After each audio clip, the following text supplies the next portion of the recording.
بص يا جماعة، أنا عايز أوضح لكم نقطة حطوها حلقة في ودانكم. أي منظمات عالمية دلوقتي أنا لا أؤمن بها، بمعنى إن المنظمات دي اتعملت علشان إيه؟ علشان تسيطر علينا إحنا كمنطقة شرق أوسط. لما تيجوا تشوفوا اليونسكو، شوفوا هو مسجل إيه في روما كأماكن أثرية، وشوفوا هو مسجل إيه عندنا في مصر كأماكن أثرية. تخيلوا إن روما واليونان أكتر مننا في عدد الأماكن الأثرية، واحنا اللي بلدنا كلها نخبط في الاثار واحنا ماشيين متاخرين عن روما واليونان. عارفين ليه؟ لان اليونسكو هناك مسجله المنطقه عشان هي اوروبيه بعدد اثار اكتر. لماذا؟ علشان يبقوا متفوقين. جايين عندنا احنا لا لا لا لا, لا. ما ينفعش. حاطين مدينه منف كلها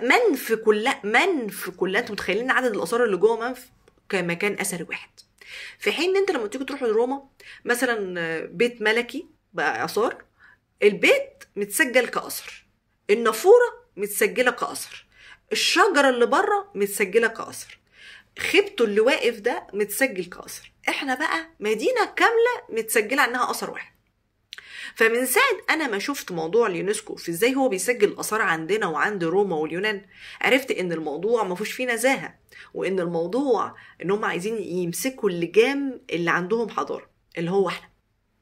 فلما تيجي تقولي لي لا أصل اللي متوثق في اليونسكو هو ده اللي صاحب الحاجة، لا لا لا حضرتك، إحنا كل حاجة موجودة عندنا كأثر، ككتابة، كاستخدام، كتراث مستخدم لغايه وقتنا هذا. مش مستنيه انا اليونسكو يقول لي ده تراثك ولا مش تراثك، ده احنا نروح نعلمهم يعني ايه تراث اصلا. فانا كمنظمات عالميه انا مش مقتنعه بيها خالص. لا تقولي لي بقى نوبل، لا تقولي لي بقى منظمه العفو الدوليه، لا تقولي لي بقى منظمه مش عارفه ايه، ما انت شايفه اللي بيحصل جنبينا واللي ما حد فيهم قدر يتكلم. فالمنظمات دي كلها حطوها تحت رجلكم، اوعوا تتعاملوا بهذا المنطلق. الحاجة مادام موجودة عندكم فهي تراثكم، واعتزوا بيها وطلعوا انتاج منها. بمعنى السمسمية احنا عندنا اغاني، عندنا رسومات، عندنا ناس بتعرف تصنعها. استمروا، ما تخلوش الحاجة تندثر، اعتزوا بيها. فمهما اتسجلت حاجة مشتركة أو حاجة عندهم وعندنا، أنا لا أؤمن بهذه التصنيفات، لأن أنا واثقة بالحاجة اللي عندنا عاملة إزاي، وعندنا حاجات كتيرة جدا ليها أساس ومع ذلك مش مسجلة باسمنا. هنعمل إيه بقى ساعتها؟ أنا عن نفسي أي حاجة طالعة في العصر الحديث تبع الغرب أنا مش معاها خالص، إحنا أعلى منهم.